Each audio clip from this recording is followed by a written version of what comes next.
Jiang Haoyi was just an ordinary 19-year-old high school student. His school life was simple. Wake up in the morning, head to school, and that was it. Haoyi liked living this way, a peaceful life where no one paid him much attention. It felt free and calm, and he thought it would be enough if things stayed like that forever. One day, while Haoyi was in class studying, a beautiful girl suddenly entered his classroom. Her name was Zitao. The male students were shocked by her unexpected appearance. Everyone wondered why Zitao had come to their class and couldn't help but admire her figure. Out of nowhere, Zitao grabbed Haoyi's hand while he was daydreaming. Haoyi was stunned and couldn't understand why Zitao was holding his hand. To his surprise, Zitao looked embarrassed. She placed Haoyi's hand on her stomach and declared that she was pregnant with his baby. Haoyi was dumbfounded. He couldn't comprehend what Zitao was saying. His classmates immediately erupted in anger, shocked that someone like Haoyi could have wronged a girl like Zitao. Cameras flashed as they took pictures of him, and some even called him a scumbag. Everyone was in disbelief that Haoyi could do something so outrageous. Zitao claimed that Haoyi's baby in her belly was already 3 months old and asked if he could feel it when he touched her stomach. Furious, Haoyi told her to stop talking as if it were true. He demanded to know who she really was and why she was claiming to be pregnant with his child since he didn't even know her. His classmates didn't believe his protests. They were livid and even threatened him. Desperate, Haoyi pleaded for a chance to explain, but Zitao cut him off. She told him there was no need to explain anything because she and their baby trusted him. Frustrated, Haoyi grabbed Zitao's hand and dragged her out, telling her they needed to talk somewhere else.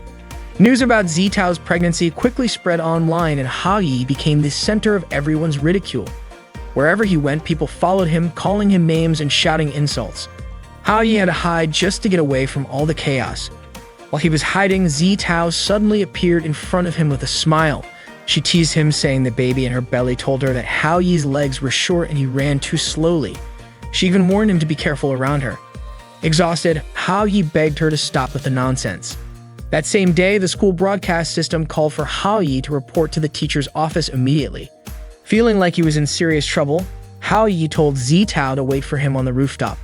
As he ran to the office, his classmates swarmed him, chasing him down the hallway. Strangely, Zitao watched from afar and thought Haoyi looked incredibly cool while being pursued. The students continued their chase, throwing objects at him to try and stop him. Confused about why they wouldn't let up, Haoyi spotted the janitor's cleaning supplies. Without hesitation, he grabbed a mop and stood his ground. The students laughed, mocking him for holding nothing but a mop handle. However, Haoyi threw the handle, knocking down several students in one hit. They groaned in pain, shocked by the unexpected attack. Haoyi argued that he was forced to do it since they wouldn't leave him alone. Suddenly, someone pulled him into the girls' restroom. It was Tang Suan, the sports captain, and her friends. They beat him up mercilessly. Suan demanded that Haoyi explain the news that had gone viral online. Haoyi insisted that he didn't know anything. Furious, Suan accused him of being heartless and not understanding her pain.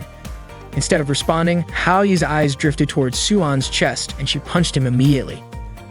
Annoyed, Suan reminded him that he used to call her by name when they were together, yet now he acted like he didn't know her. Her friends questioned why Suan never told them about Haoyi before. They were angry at Haoyi for making Suan cry and prepared to beat him up again. However, Suan stopped them, saying it was between her and Haoyi and they shouldn't interfere. Suan leaned down close to Haoyi, her voice suddenly soft and sweet. She told him to come clean about his relationship with Zitao, or she would do something much worse to him. Haoyi sat there, completely overwhelmed, unsure of how to escape the chaos surrounding him. Haoyi couldn't understand why Suan was doing this to him. Still, he insisted that he really wasn't close to Zitao. Hearing that, Suan hit Haoyi again. When the restroom door finally opened, Suan and her group walked out with Haoyi trailing behind them. Outside, the students were still waiting for him. Just as Haoyi stepped out, Lin Yuan, the smartest student in school, suddenly appeared, ran toward him, and hugged him tightly. Haoyi was bewildered, unsure of what was about to happen next. Yuan told Haoyi to come home with her because Xiaohong and Xiaoming missed him so much. Haoyi was completely confused. He had no idea who Xiaohong and Xiaoming were. Without warning, Yuan hit him with a book, calling him a traitor for cheating on her, even forgetting their 2 children. Just as Yuan was about to hit him even harder, Suan intervened, grabbing Yuan's hand in time. Suan declared that she was the only one allowed to do that to Haoyi. Annoyed, Yuan snapped back, saying that since the earth was formed, Hao Yi was destined to be hers. Students around them started snapping pictures of the argument between Yuan and Suan. While they were busy fighting, Hao Yi saw an opportunity and bolted. One of the students quickly noticed him escaping and alerted the others that Hao Yi was running away. Hao Yi ran for his life, but no matter where he went, people were chasing after him. With no choice, he dashed up the emergency stairs and headed to the rooftop. Zitao was already waiting for him there. Meanwhile, the students continued to chase him up to the roof, followed closely by Yuan and Suan. Yuan stopped abruptly when she saw Zitao standing there. Suan, on the other hand, demanded that Hao Yi explain everything immediately. Feeling overwhelmed, Hao Yi was cornered by everyone, especially those three girls. He didn't even understand what was happening anymore. Desperate, Hao Yi shouted that he didn't know any of the three girls. He walked all the way to the edge of the rooftop and threatened to jump off to prove his innocence. However, the crowd, already furious with him, charged forward to grab him. Left with no other choice, Hao Yi let himself off the building. As he fell through the air, Hao Yi thought the nightmare would finally end and it would all be over. But to his shock, something strange happened. A mysterious force emerged from the sky. Everything around him froze, and Hao Yi realized that time itself had stopped. Suddenly, he saw a beautiful girl appear in front of him. She looked at him and said he seemed way too calm while falling. She had actually hoped he would wet his pants. The girl introduced herself as the goddess of love and immediately asked Hao Yi if he had ever eaten a love chocolate. Confused, Hao Yi was thrown off by her words. He wondered if she was referring to a cake he had eaten before. He remembered seeing a piece of cake on the rooftop, possibly left there by someone. Since it would have been a waste to leave it, he decided to eat it. The goddess of love explained that the chocolate cake he ate had the power to make anyone fall in love. If Hao Yi ate it with a girl, then that girl would fall in love with him. Hao Yi was horrified as he realized he had shared the cake with the girls, and now they were all after him. He couldn't believe something so ridiculous was happening to him. Still in disbelief, Hao Yi asked himself if the goddess of love really existed in this world.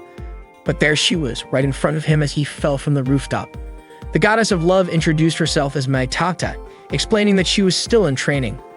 Tata told Hao Yi he didn't need to thank her, and cheekily added that he should enjoy the happiness of being surrounded by women. Frustrated, Hao Yi snapped at Tata, yelling that his peaceful life had been completely ruined because of her. He told her that if he hadn't run away, he might have been killed, or worse, expelled and forced to become homeless. Hao Yi felt like his life was over. Tata, unimpressed, called him dramatic and insisted that his problems weren't impossible to fix. As long as Hao Yi could fulfill their wishes, the magic would disappear and Hao Yi would finally be free from them. According to Tata, it was really simple. Suddenly, Tata caught a whiff of food and was distracted. Hao Yi, irritated, said that if it was so easy, she should do it herself. Time, which had been stopped, resumed once again. The students chasing Hao Yi were in disbelief that he had actually jumped off the building. They rushed to check below, but he was nowhere to be found. They kept searching. Suan was baffled about where Hao Yi could have gone. She looked around but still didn't find him, and in the process, she bumped into Yuan. The tension between Suan and Yuan flared again as their rivalry over Hao Yi grew. Meanwhile, Hao Yi was hiding behind a tree, catching his breath as he scanned for Zitao. He was worried something terrible might happen to her. He imagined Zitao crying over him, heartbroken that he had so many other women in his life, and wondering what would happen to the baby she claimed to be carrying. Zitao, still on the rooftop, was indeed crying. When Hao Yi finally reached her, panting, Zitao was shocked but relieved to see he was okay. Hao Yi told her to meet him somewhere tomorrow. Zitao smiled and teasingly asked if this meant he was asking her out on a date. The next day, Hao Yi took Zitao to a hospital for a checkup. As they sat in the waiting room, people gave them judgmental looks. Some whispered about how kids these days had no self-control and caused all sorts of problems. Zitao leaned on Hao Yi's shoulder, and Hao Yi, staring at her, realized how cute she looked up close. Zitao asked him to take her to get the test results. Before Hao Yi could respond, Zitao commented on how kind he was and said she was sure he would make a great dad someday. The doctor suddenly appeared with the results, confirming there was no baby in Zitao's stomach. Hao Yi was ecstatic to hear this. Zitao, however, was puzzled, insisting she had felt a baby inside her. She quickly concluded it was her fault and vowed to try harder next time to get pregnant. She even suggested they buy something to speed up the process, claiming she knew all about it. Hao Yi quickly changed the subject, suggesting they visit her family to clear things up. When they arrived at Zitao's house, Hao Yi was stunned. The place was a grand mansion, practically a castle. Servants greeted Zitao, addressing her as princess. That was when Hao Yi realized Zitao came from an incredibly wealthy family. Hao Yi couldn't wrap his head around why someone as perfect as Zitao wanted him to fulfill her wishes. Zitao told Hao Yi she would always remember this day as the day he came to propose to her. Hao Yi couldn't even fathom it. Even in his wildest imagination, he was still a loser. He silently acknowledged that his life was nothing but a mess. Zitao, on the other hand, said that even if her father rejected him, she'd still be happy because Hao Yi at least tried. A maid arrived to greet Zitao and asked who Hao Yi was. Zitao was about to call in her boyfriend, but Hao Yi quickly covered her mouth. He introduced himself as a close friend of Zitao's father instead. The maid greeted Hao Yi warmly. Hao Yi was taken aback to learn that Zitao lived alone. The maid explained that Zitao's father worked abroad and never returned home, and she pitied Zitao for it. Hao Yi then decided it would be better to leave since Zitao's father wasn't around. However, the maid insisted that Hao Yi stay, saying Zitao specifically asked him not to leave. Just then, one of Zitao's guards arrived with news from the school. The school had called and reported that a student named Hao Yi had kidnapped Zitao. Hearing this, Hao Yi began sneaking out of the house, trying to make his escape. The maid said that Hao Yi's name sounded familiar to her. Zitao's guards, however, were furious at Hao Yi and prepared to beat him up.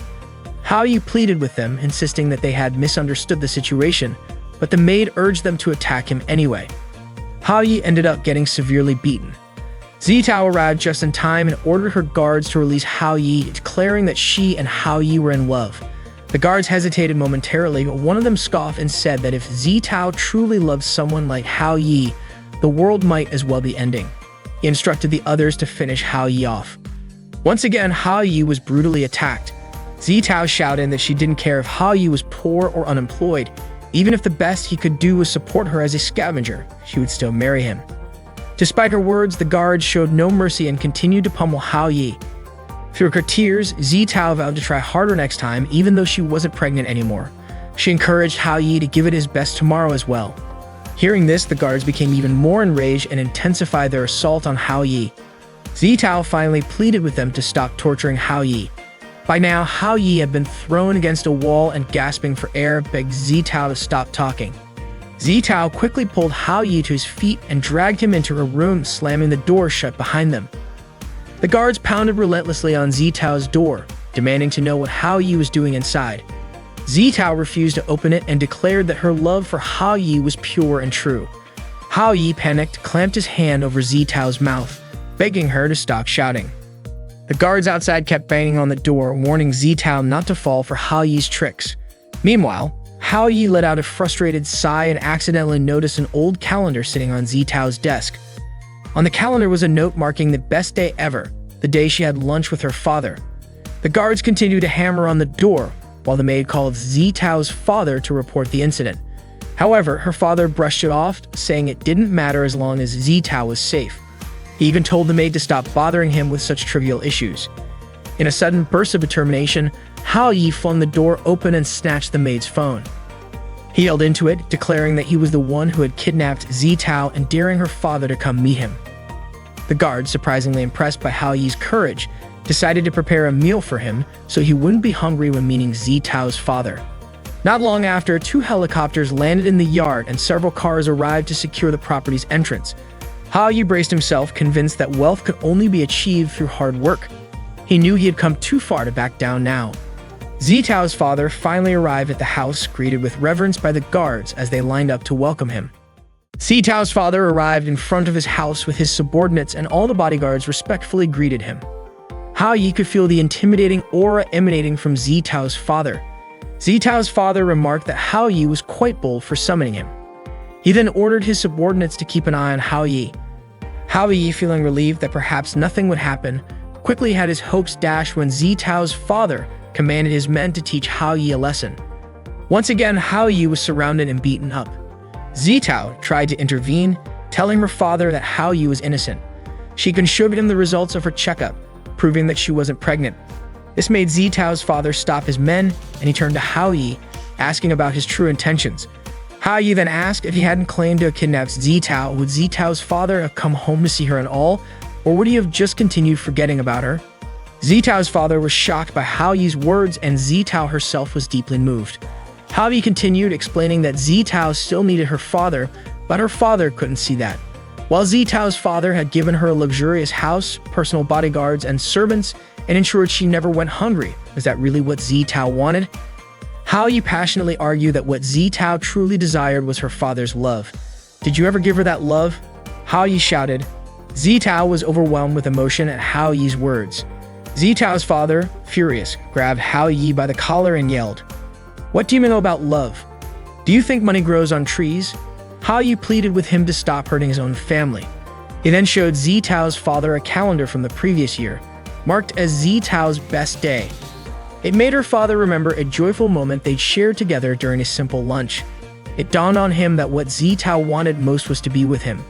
To others, that moment might not have seemed like much, but to Zitao, it was her biggest dream. Hao Yi asked Zitao's father to think it over. Even the maids and bodyguards were moved to tears by Hao Yi's sincerity. They praised him, saying he was a truly good person. Hao Yi then said his goodbyes, running off quickly in an attempt to escape. However, it turned out he was just running in circles and ended up right back where he started. Zitao caught up to him and placed a hand on his shoulder. Confused, Hao Yi asked how she caught up so fast. Zitao replied that she had simply taken the back door. Zitao thanked Hao Yi and kissed him, but suddenly, she disappeared. Hao Yi was stunned and wondered what had just happened. Had Zitao vanished? Out of nowhere, Tata appeared, explaining that Zitao hadn't disappeared. Instead, her magic had worn off. Tata congratulated Hao Yi for fulfilling Zitao's wish. Meanwhile, Zitao lay asleep in her bedroom. Her father approached her and asked if she'd like to have lunch with him. Tata admitted she was surprised Hao Yi resolved everything so quickly. Hao Yi grumbled that he simply hated overly complicated problems. He left in a hurry, muttering that his life had nearly ended because of Zitao, but was thankfully resolved in just 2 days. At least he didn't have to see Zitao sad anymore. Tata smiled at Hao Yi's seriousness. The next day, on his way to school, Hao Yi tripped and found a flyer that featured him being sought after as Yuan's husband. Flyers were scattered everywhere around the school. Hao Yi was dumbfounded and wondered what on earth was happening now. He didn't know when all this trouble would finally end, and even compared himself to the legendary king of a harem who achieved eternal happiness, if only that were true for him. Trying to avoid attention, Hao Yi covered his face and crept toward his classroom. He even resorted to crawling to his seat. Meanwhile, a girl was seen searching for Hao Yi, eventually discovering which class he was in. Hao Yi finally made it to his desk, but suddenly caught a familiar fragrance. He looked up to see Zitao standing in front of him, asking if he wanted to go out with her. Hao Yi was shocked and asked how Zitao could remember him. She smiled and replied, "How could I ever forget you?" She then thanked Hao Yi for everything he had done for her. Panicking, Hao Yi called out for Tata, who immediately appeared, freezing time. Hao Yi demanded to know what was going on, pointing out that Tata herself had said Zitao's magic had disappeared once her wish was fulfilled. Tata sheepishly admitted that she had forgotten to tell him something because he had left too quickly the day before. When the love magic ended, the enchanted memories also disappeared, but normal memories remained intact. Everything that happened during those 2 days would not be forgotten by Zitao, which meant that whatever feelings Zitao had for Hao Yi came from her heart alone. Before Hao Yi could complain to Tata about all the trouble, Tata suddenly disappeared and time resumed as normal. Just as Zitao was about to ask why Hao Yi had mentioned Tata, Hao Yi quickly brushed it off, saying it was nothing important. Zitao concluded that Hao Yi had agreed to go out with her. Out of nowhere, someone appeared and threw a knife that narrowly missed Hao Yi.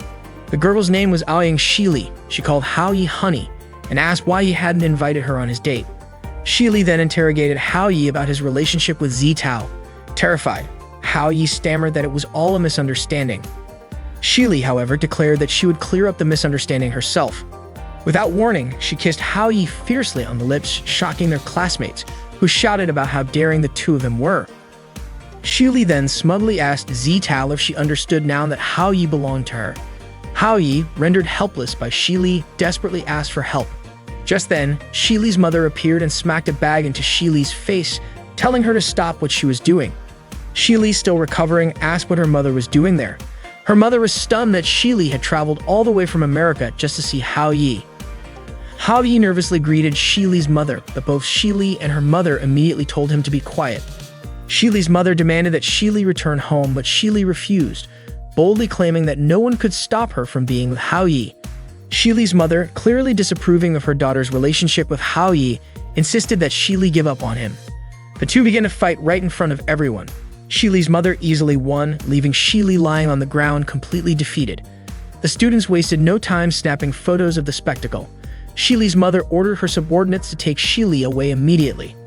As she was about to leave, Hao Yi nervously asked if she was really going to take Shili back to America. Shili's mother simply replied, inviting someone and asking them to leave are two very different things.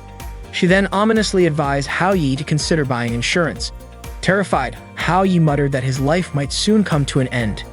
As he turned around, Tata suddenly appeared in front of him, startling him. Frustrated, Hao Yi scolded Tata for sneaking up on him and told her not to pop out of nowhere like a ghost.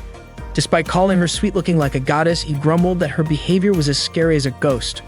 From a distance, Zitao noticed Hao Yi seemingly talking to himself and wondered what he was doing. Curious, she approached him. Meanwhile, Tata asked Hao Yi if Shili had also eaten the magic chocolate. Hao Yi sighed, saying that Shili had always been like that, his scariest childhood friend. According to Hao Yi's parents, Shili and he had played together since they were babies, and they even went to the same grade school and middle school. Just thinking about it made Hao Yi's head hurt. Suddenly, Hao Yi felt someone behind him. Zitao, in a panic, tried to hide behind 3 leaves, which was of course useless because Hao Yi could still see her clearly. Embarrassed, Zitao said she didn't want to interfere with Hao Yi and Shili's relationship since they were childhood friends. Gathering her courage, Zitao told Hao Yi to forget about their plans for tomorrow, but Hao Yi, confused, said he had forgotten to discuss the time and place for their meeting. Apologizing, he admitted he wasn't good at choosing locations and asked Zitao to let him know if she had a place in mind. Hearing that, Zitao smiled and walked away. Tata, watching everything unfold, commented that Hao Yi seemed to be starting to like Zitao after everything they had been through. Annoyed, Hao Yi shot back that it was all Tata's fault for setting this up in the first place. He warned Tata to stop following him and stormed off. Hao Yi made his way toward the school rooftop, trying to clear his head. But on the stairs, he bumped into Suan. Without a word, Suan slapped him and ordered him to follow her immediately. Hao Yi ran into Suan on the stairs and Suan immediately slapped him. She coldly declared that their relationship was over. Hao Yi, unfazed, responded that he didn't care if they broke up and added that with such a harsh attitude, no one would ever like Suan.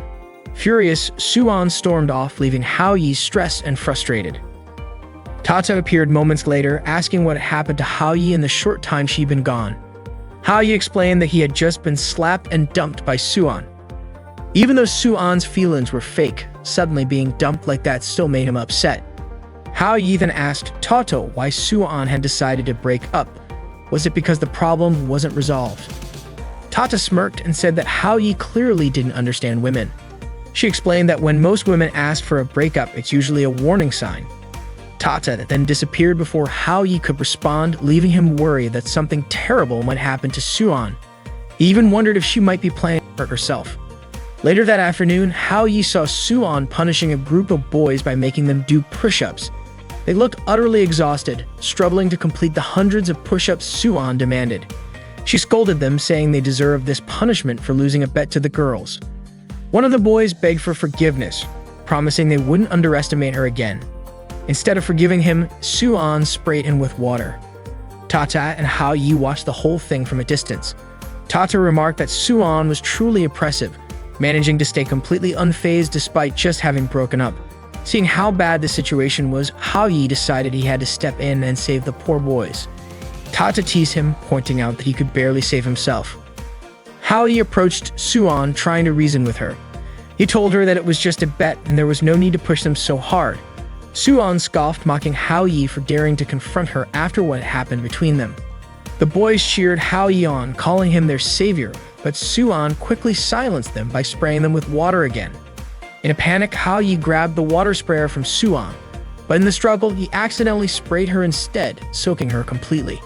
Frozen in fear, Hao Yi braced himself, convinced that Suan would kill him. But instead, Suan looked at him and said that he was far too kind and loved everyone too much. She finally realized why Hao Yi couldn't stay loyal. With that, Suan turned and walked away. The boys, now free from Suan's punishment, celebrated Hao Yi's arrival. They couldn't believe he had the courage to stand up to her, considering how terrifying she was. Suan, meanwhile, headed to the bathroom to clean up. As she washed, she couldn't stop thinking about Hao-yi, muttering to herself that he was trash who didn't deserve her love. Determined to move on, she told herself that everything was over and tomorrow would be a fresh start. The next day, Hao-yi overslept and woke up to find Shili lying on his bed. Shocked, he asked what she was doing in his room. Shili, unfazed, called him honey and told him to get up already. She asked why he was in such a hurry since it was Sunday. Then she playfully asked if Hao-yi had a date to go on. Hao-yi replied that he planned to buy some books and finish his school assignments. Hearing that, Shili left the room and locked the door behind her. Panicking, Hao-yi shouted that he didn't want to be trapped in his room on the day of his first date, but Shili calmly told him to relax and stay at home. In the living room, Shili ran into Hao-yi's parents. They asked where Hao-yi was, and Shili told them that he wanted to stay home and study. She also claimed that Hao-yi had asked her to buy some books for him. To ensure her plan worked, she asked them not to unlock Hao-yi's door. Hao-yi's mother, clearly suspicious, turned to her husband and said that their son was being seduced and asked why he wasn't advising him. Hao-yi's father shrugged it off, saying it wasn't such a bad thing to have a girl taking care of him. Annoyed, Hao-yi's mother compared him to Yun and scolded him for being so careless. Trying to change the subject, Hao-yi's father commented on how good the tea tasted. Meanwhile, Hao-yi pounded on his bedroom door, shouting for someone to let him out, but no one responded. Desperate, he climbed out the window and tried to sneak along the building's ledge. As he passed by the neighbor's window, the young child inside started crying and accused Hao-yi of being a pervert sneaking around. Hao-yi, exasperated, yelled back that he wasn't a pervert. He just needed to borrow their door to escape. Meanwhile, Zitao was still waiting for Hao-yi at the place they had agreed to meet. She had been waiting for quite a while and suddenly began to feel worried, especially since she couldn't stop thinking about the time Shili kissed Hao-yi in class the day before. She remembered how Shili had declared that Hao-yi belonged to her, and the fact that Hao-yi and Shili were childhood friends only made things worse. Zitao started to believe their meeting was no longer happening. Out of nowhere, Hao-yi came running toward her, apologizing for being late because of everything that had happened at home. Zitao smiled and said it was okay, adding that she had just arrived as well. She then invited Hao-yi to have some tea with her. Hao-yi didn't expect Zitao to invite him for something as simple as tea. He had secretly hoped that she called him out to confess her feelings. Zitao, on the other hand, felt nervous and unsure whether she should say something. She was completely flustered, not knowing what to say because it was her first time going on a date with a guy. Her heart was pounding so hard that she worried Hao-yi might notice. Suddenly, Hao-yi placed his hand on Zitao's forehead to check if she was sick because her face had turned red. Without realizing it, their faces were so close that they found themselves staring straight into each other's eyes. Surprised, they quickly pulled back. Hao-yi apologized and Zitao, blushing even more, said that she was fine. Both of them looked away awkwardly, trying to hide how embarrassed they were. Out of the blue, Hao-yi remembered that there was an anime and manga festival happening that day. He excitedly asked Zitao if she wanted to check it out with him. Hearing that, Zitao smiled brightly and agreed. Meanwhile, Shili returned to Hao-yi's room, bringing him the books she had promised. But when she got there, she found the room empty. Thinking that Hao-yi was playing hide and seek with her, Shili muttered that she wouldn't let him win. At the festival, there were tons of visitors gathered around taking pictures of 3 cosplayers. They were chatting in a way that sounded like they were mocking Suan. It seemed like they didn't like her very much. As Zitao and Hao-yi walked past, many visitors turned to stare at Zitao, captivated by her beauty. Zitao really wanted to hold Hao-yi's hand, but she couldn't bring herself to do it. Hao-yi also wished Zitao would hold his hand, and for a moment, he thought about taking the initiative himself. But the crowd was too overwhelming, and the moment never felt quite right. Suddenly, a group of people came rushing through, shouting Suan's name. The crowd was so frantic that they bumped into Zitao, who nearly fell. Thankfully, Hao-yi quickly caught her before she hit the ground. Hao-yi was shocked to see that all these people were flocking to take pictures of Suan, the same Suan who had dumped him just the day before. At the festival, Suan looked incredibly sweet and charming, completely different from the strong and brash version of her at school. When Suan turned around and noticed Hao-yi standing there, she froze in shock. She hadn't expected to see him at the festival. At the anime and manga festival, Suan was cosplaying when she suddenly spotted Hao-yi arriving at the event. She wanted to chase after him, but the large crowd of visitors taking pictures of her made it hard to get away. Eventually, Suan managed to approach Hao Yi and immediately asked why he came to the festival. Was it just to make fun of her? Out of nowhere, Zitao called out to Hao Yi, saying that the visitors at the festival were really scary. They kept taking photos, which made Zitao anxious. Suddenly, Suan noticed some of her sports club members at the festival, so she quickly grabbed Hao Yi and Zitao to move them somewhere else. In the middle of the situation, Suan had no choice but to flash a sweet smile at the visitors, calling out her name. The crowd nearly fainted from how adorable she looked. Meanwhile, Shili had just arrived at the festival entrance. She was carrying a sword, and the visitors were in awe, thinking she was a cosplayer because she looked so cool. However, Shili wasn't there for fun. She came looking for Hao Yi, knowing he couldn't escape her. Suan pulled Hao Yi and Zitao into a room to avoid being seen by her sports club members. Hao Yi teased Suan, saying he didn't expect her to enjoy cosplay and that it actually suited her. Suan got annoyed, snapping back that Hao Yi was still making fun of her. Hao Yi denied it, saying he wasn't mocking her, he was complimenting her. Suan then covered Hao Yi's mouth and grumbled that she wouldn't be hiding like this if it weren't for him. Hao Yi asked why she needed to hide since she looked cute. Hearing this, Zitao began to think that maybe Hao Yi had a thing for cat costumes. Suan then admitted that she didn't actually like doing this. Ever since she started school, the girls in their class were constantly harassed by the boys. At first, the boys were just staring at the pretty girls. But then two girls who weren't particularly attractive and were more muscular showed up. The boys immediately chased those two girls away. They didn't stop there. The boys continued to bully them, calling them ugly and claiming they were full of viruses. The two girls were insulted, splashed with water, and treated like trash. They ended up crying because they couldn't stand the bullying anymore. Seeing this, Suan was furious and immediately stepped in to teach the boys a lesson. She fought off the boys, which left the two bullied girls amazed. Suan then asked them if they didn't want to fight back. The two girls said Suan was incredible and that they wanted to follow her. From that day on, Suan protected the girls at school. Everyone started to see her as a role model, so she couldn't let them see her in cute outfits like this. If they ever did, they'd feel disappointed, thinking she was just messing with them. They would probably abandon her, leaving her completely alone. Hao Yi pointed out that even though Suan's intentions were good, she was still hiding her true self from others. He told her that she should show people who she really was instead of living in hiding like this. Suan shot back, saying someone like Hao Yi would never understand her feelings. She then called him a Capricorn and added that she absolutely hated him. Confused, Hao Yi asked what being a Capricorn had to do with anything. Suddenly, an announcement came over the loudspeaker saying that the 12th River City Women's Competition was about to start. Zitao quickly reminded them that the cosplay competition seemed like it was starting soon. However, Suan said it was pointless because the competition required 3 participants to enter. If they didn't have 3 people, they couldn't compete, which was why she always came alone to defend her title. But now she no longer had the right to participate. Zitao seemed to understand the situation and then came up with an idea. Since they needed 3 people, she suggested that she and Hao Yi join Suan to compete together. Suan was surprised that such an idea could work. However, Hao Yi thought it was impossible since he was a guy. But Suan didn't care. She immediately dragged Hao Yi to the dressing room to get him ready as a female cosplayer. While they were busy transforming Hao Yi, Shili spotted them. With a bit of persuasion, Hao Yi finally transformed into an incredibly adorable female cosplayer. Suan commented that Hao Yi looked so pretty, even she felt jealous of him. Zitao also agreed, saying Hao Yi looked stunning. When Hao Yi stepped out of the dressing room and saw himself in the mirror, he was completely shocked by his appearance. He practiced greeting the visitors with cute gestures and introduced himself as Yi. However, he couldn't help but feel disgusted with himself for acting that way. Unbeknownst to him, Shili was snapping photos of him from afar. Annoyed at Hao Yi for lying to her, she still couldn't help but admire his cross-dressing. She thought it was so cute that she could just eat him up in one bite.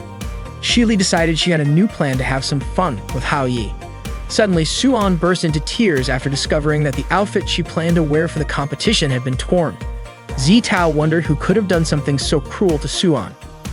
Hao Yi recalled that there were people who didn't want Suan to win, so they resorted to dirty tricks like this. Hao Yi asked Suan why she didn't just wear another outfit since this one was ruined.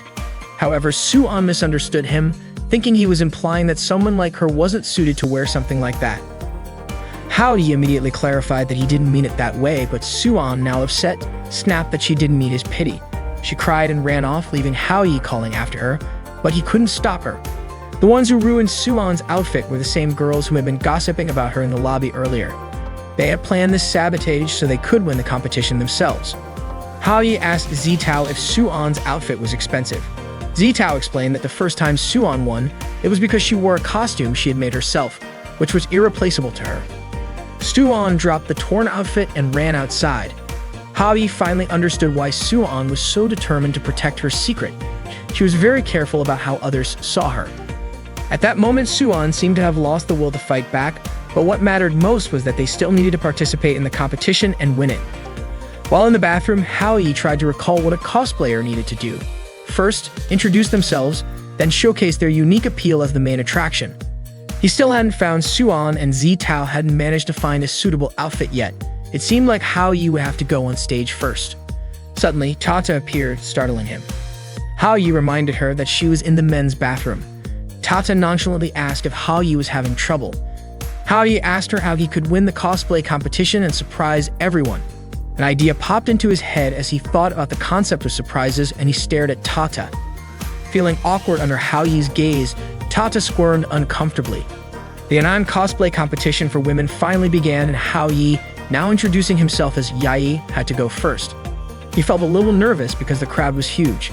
Some girls mocked the silly name he used, asking if his stupid disguise was aiming for first place. They jeered at him, making fun of his efforts. Determined, Haoyi reassured himself that he could do this. As he stepped onto the stage, he felt incredibly nervous under the stares of the audience and the constant flash of cameras. He tried to greet them, but in his nervousness, he tripped and fell. The crowd erupted into laughter, calling him useless and pathetic. Haoyi froze for a moment, but then suddenly put on the cutest face he could muster, smiled sweetly, and told them to stop yelling at him. The entire crowd was stunned. They immediately started praising him, exclaiming how adorable he was. In an instant, they all fell for Haoyi's charm. The girls who had mocked him earlier realized that the competition wasn't just about scoring points. Popularity was what truly mattered. Haoyi had managed to win the crowd over. He promised himself that next time he'd do even better and left the rest to Suwon and Zitao. He wasn't going to give up.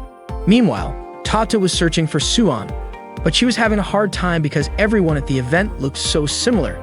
Zitao was still running around frantically, trying to find where Suwon had gone. Haoyi begged the host to give him more time to wait for his two friends. He kept pleading for just a little more time, but the host refused, saying that 3 groups had already performed and they couldn't keep delaying Haoyi's group. If this continued, Haoyi's group would be disqualified from the competition. The host urged Haoyi to resolve his group's issues quickly.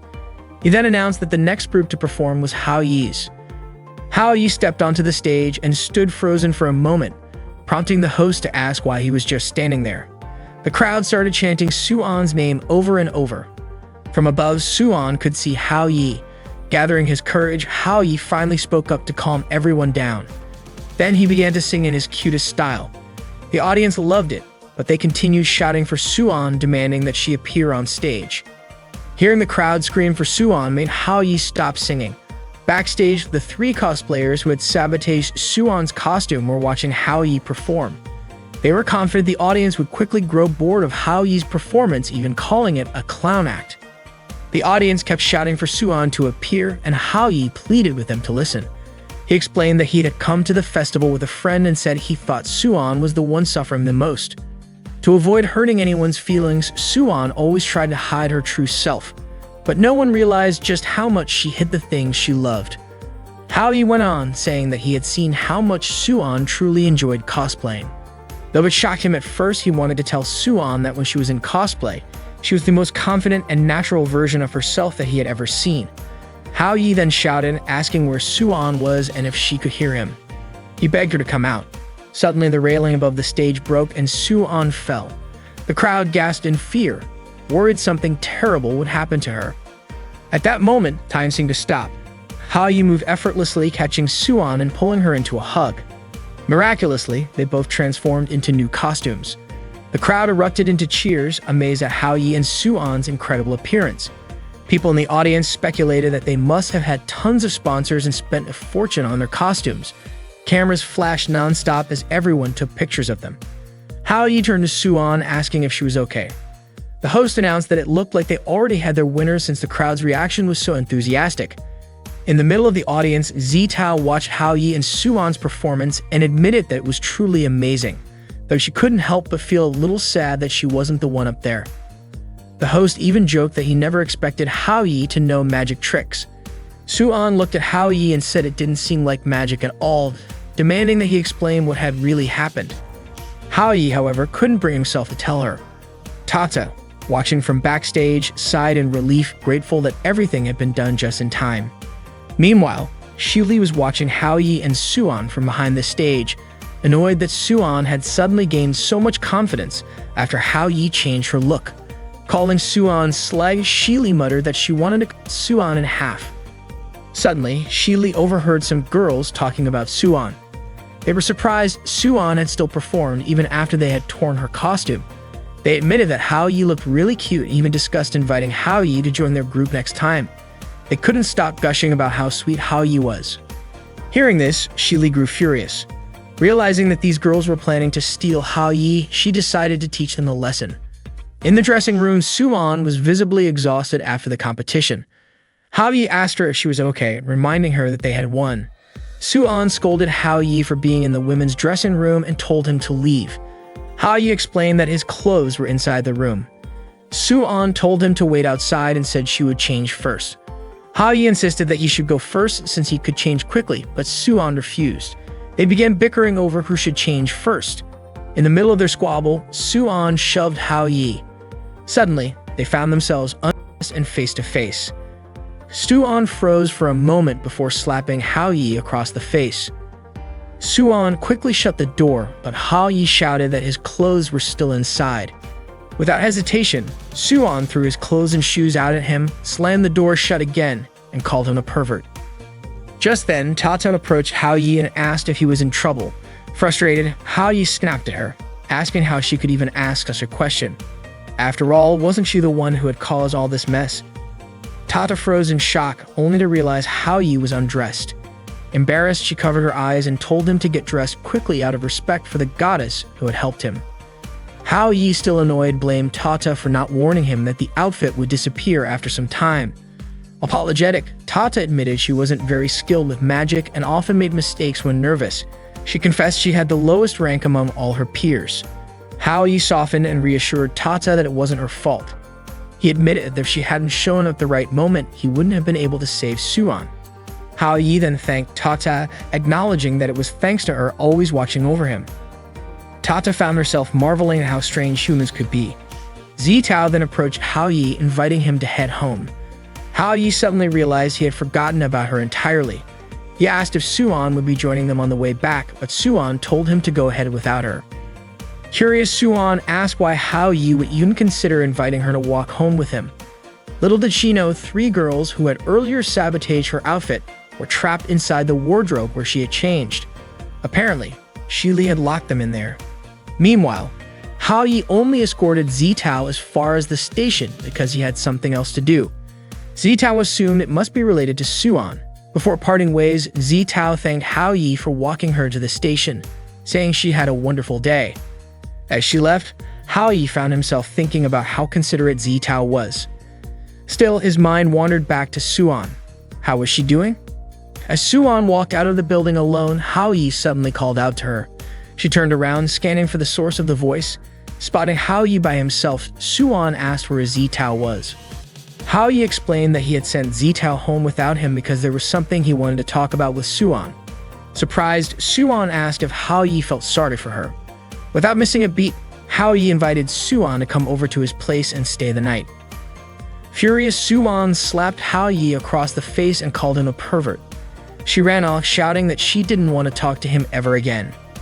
As he rubbed his cheek, Hao Yi realized that the love spell on Suan must have worn off now that his wish had been fulfilled. Still, he wondered when Suan would ever show her true self. That night, Hao Yi arrived at a woman's house. When she opened the door, she immediately commented on how long it had been since Hao Yi had visited, especially at such a late hour.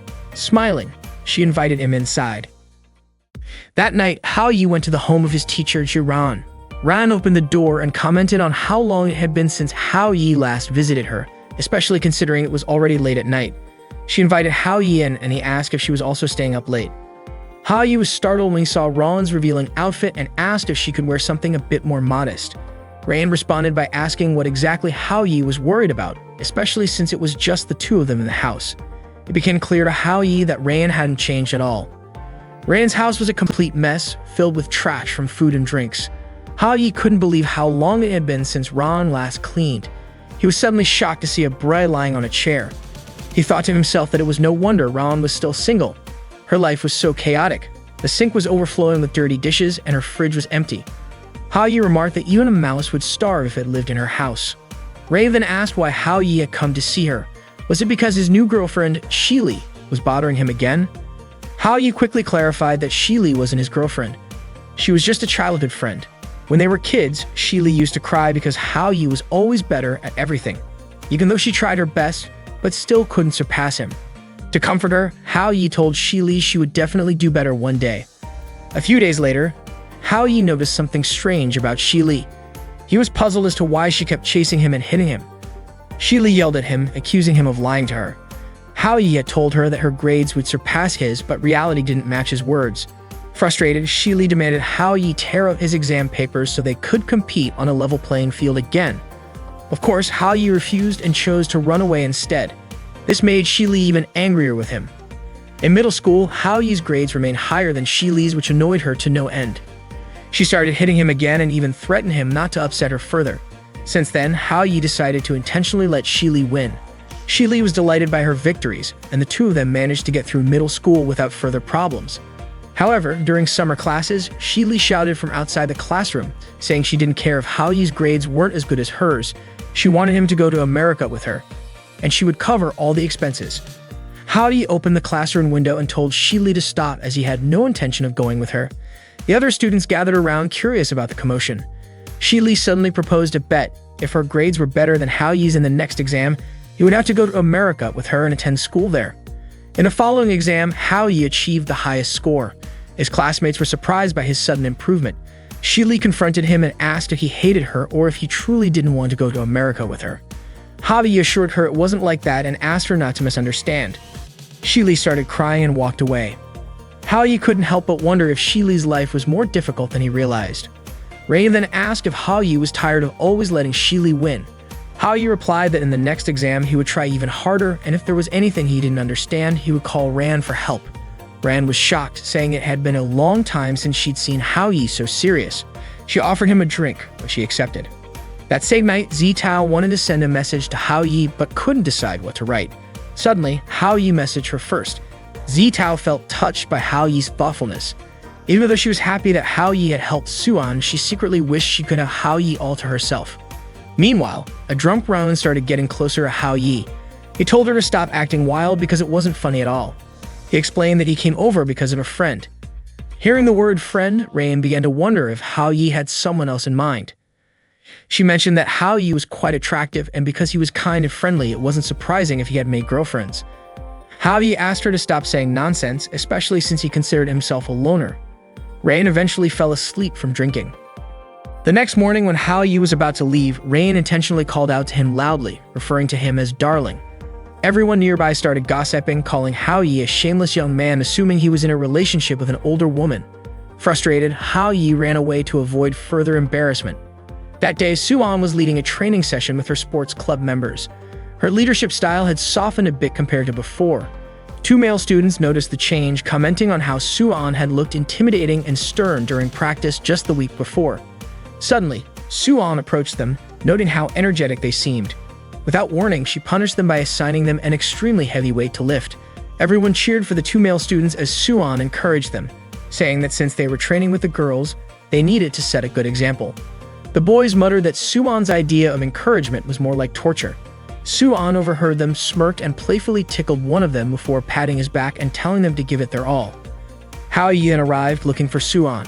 Without hesitation, Suan dragged Hao-yi outside. Hao-yi asked why she was pulling him away. Suan replied that they had already broken up and it would be awkward if others saw them together. She suggested they talk elsewhere. Out of the blue, Hao-yi announced that he wanted to challenge the entire club to a bet. He explained that he would compete against anyone in the club, and the loser would have to fulfill the winner's request without question. Hao-yi then laid out the rules. if any of them outperformed him in the upcoming midterm exams, they would win. Suan's friends were confused about why Hao Yi was dragging them into it.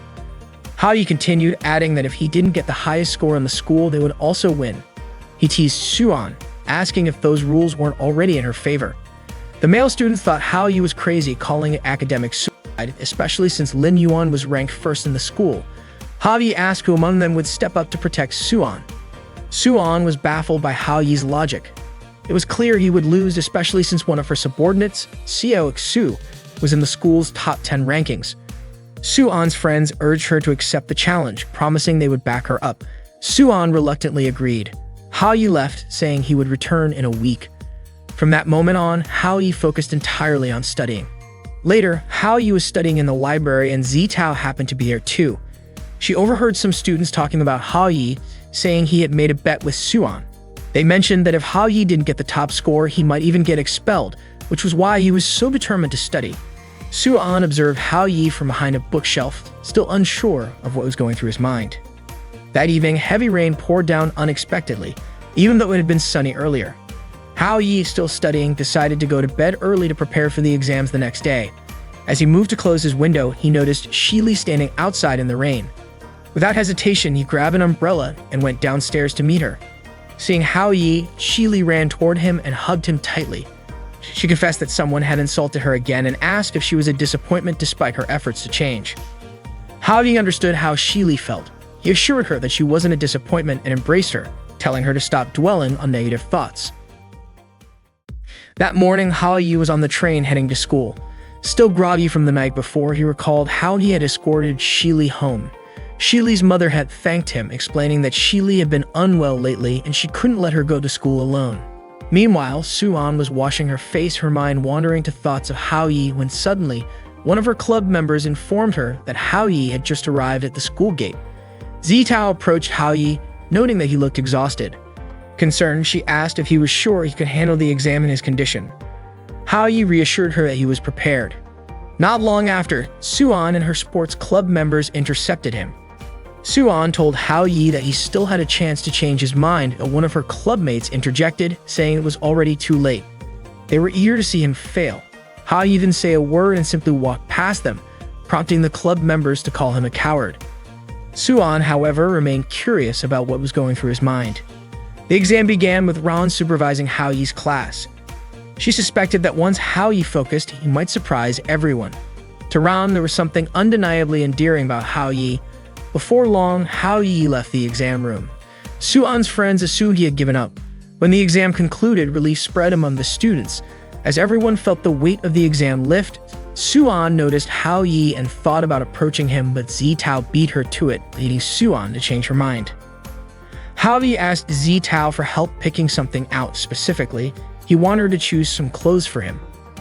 The next day, Suan and her sports club were practicing as the exam results were set to be announced. The club members were confident that Hao Yi would lose, assuring Suan that she shouldn't worry about their bet because Qiaokeli-ing would undoubtedly come out on top. They believed there was no way Hao Yi could outperform Qiaokeli-ing. To everyone's surprise, Hao Yi arrived holding a cosplay outfit. He declared that Suan had lost the bet, and as her punishment, she would have to wear the outfit for 2 weeks. Shock rippled through the group. They mocked Hao Yi for having such a disgusting hobby and couldn't believe he had actually won the bet. Qiaokeli-ing immediately checked the exam results and proudly announced she had ranked 5th. Hao Yi smirked and casually told them to check the top spot. Everyone was stunned when they saw that Hao Yi had achieved first place with a perfect score. Hao Yi confidently told them they already knew the outcome and left it up to Suan, as their leader, to handle the rest. Some members accused Hao Yi of being a pervert, questioning the legitimacy of his results. Suan, however, agreed to fulfill her punishment without hesitation. As Hao Yi walked away, he suddenly remarked that someone once told him there's nothing wrong with a man being a little perverted. He added that he didn't think there was anything strange about wearing the outfit. Suan's friends later approached the school administration to challenge Hao Yi's results, but the school confirmed there was no issue with his scores. They had verified his results with all the teachers, and there was even his signed acknowledgement. One of Suan's friends suggested Hao Yi might have cheated. However, Rayan dismissed the idea, confidently stating that no matter how challenging the exam, Hao Yi would never resort to cheating. It simply wasn't his nature. Ran then asked them all to leave. It wasn't just the students doubting Hao Yi. Some of the teachers still couldn't believe it either. When the announcement board showed Hao Yi's name at the top of the rankings, the students gathered around in shock, questioning whether he had actually refrained from cheating. Meanwhile, murmurs spread that Suan, the sports club president, had lost a bet. Suan stood nearby wearing the cosplay outfit and holding a brochure for the sports club with a forced smile. Male students immediately flocked to her, intrigued enough to consider joining the club. Suan's friends pitied her, blaming Hao Yi for the embarrassing situation. As Hao Yi approached her, he noticed for the first time that the outfit she wore was actually from an anime festival. Curious, he asked her how the clothes he'd given her were holding up. Suan complained that they were too tight. Hao Yi, unfazed, announced to everyone that Suan would be wearing that outfit while recruiting new members for her club.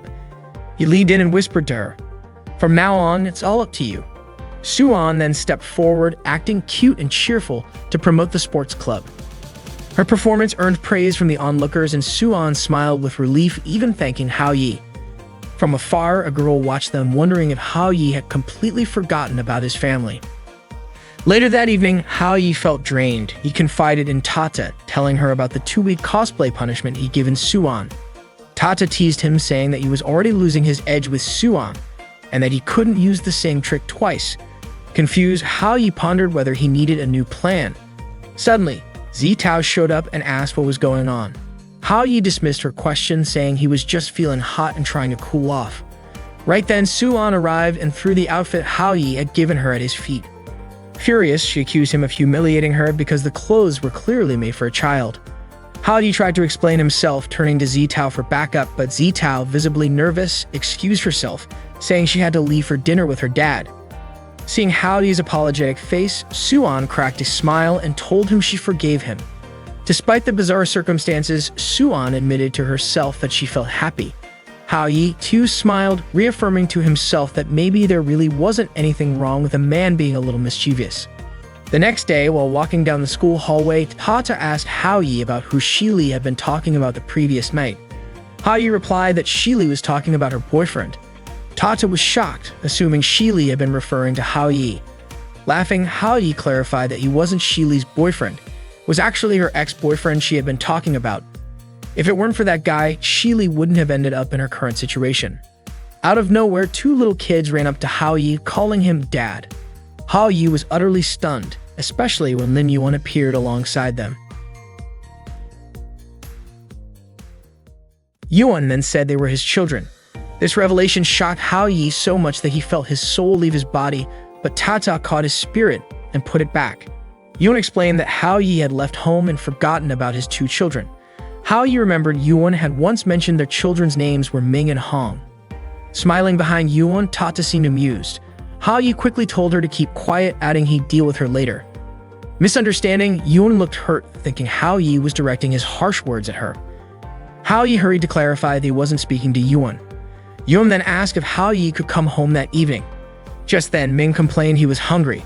Hao Yi suggested that Yuan take Ming and Hong to get some food from the front of the school while he handled something important.